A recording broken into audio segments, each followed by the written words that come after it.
To his knowledge, the Archmage was the only person in his entire guild to ever have taken a half-orc as a wizarding apprentice. 1. Somebody really went whole hog at the stationery store.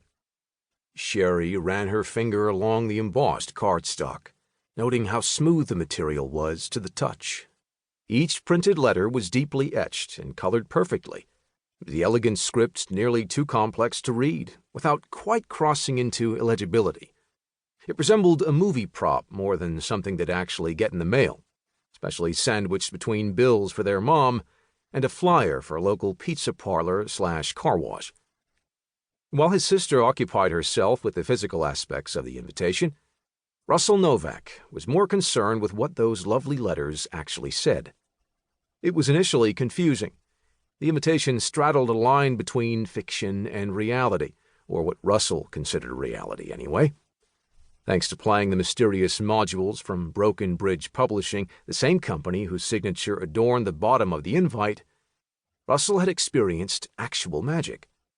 That was the sort of thing that made one reconsider their ideas of what was and wasn't real, though said speculation had led to little in the way of answers. Their only hope in that vein lay with the strange modules, and despite constant searching, Russell had turned up no new rumors about fresh content since the last release. It had been quite a thrilling quest to enter the legendary city of Lumal, one that ultimately ended in horror, as they learned the kingdom was under assault. Since then, the rest of his spells, swords, and stealth party had been taking on small quests to search for information, while Russell had spent many sleepless nights scouring the web for any hints. It had entailed a great deal of effort and worry, all of which felt a tad pointless as he carefully read the invitation for a 5th time. Once one got past the striking presentation and the curious premise, there was actually quite a lot of straightforward information given.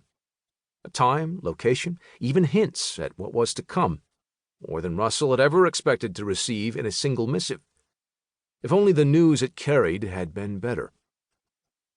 Gorion's Eve. I know that, don't I? It seemed Sherry had finally finished poking the page and had moved on to processing what it told them. The name itches some damn part of my brain. It's one of the yearly events in the spells, swords, and stealth world, Russell reminded her. We played in a few games where it was used before. According to legend, it celebrates the moment a hero named Gorion killed a monster that threatened the entire continent. Nobles have big galas and events, while the common folk will come together as a community for a feast. Sherry chuckled, pointing to a section near the top. Since they refer to you as aspiring liege Russell Novak, guess they're leaning hard into the noble angle. She did have a point, one corroborated by everything else about the document, from the pageantry of its design to the fiction of its contents. The invitation was written as if sent to someone in the world of spells, swords, and stealth, the role-playing game in which Russell and Sherry's party had been playing the mysterious modules. It extended an offer of warmth and hospitality to him and his fellow adventurers, all of whom were listed by name. Except their real names weren't printed. Nowhere was Bert on the invite. The name Wimberly was waiting instead of the muscular man's true moniker.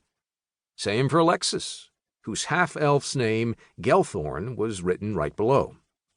Timmanuel's name was the closest, since it had part of Tim's actual name in it. Last was Shalara, the wizard played by Sherry. At no point in his dealing with Broken Bridge had Russell ever given over those names. They weren't secret per se, but there shouldn't have been any way for the company to know them. Of course, once one has had magic reach inside and puppet their body, the bar for strangeness becomes substantially elevated. Russell barely paid the issue of name knowledge more than a few passing thoughts. It might have occupied more of his brain, were there not a more pressing problem to deal with. Have you reached the schedule yet?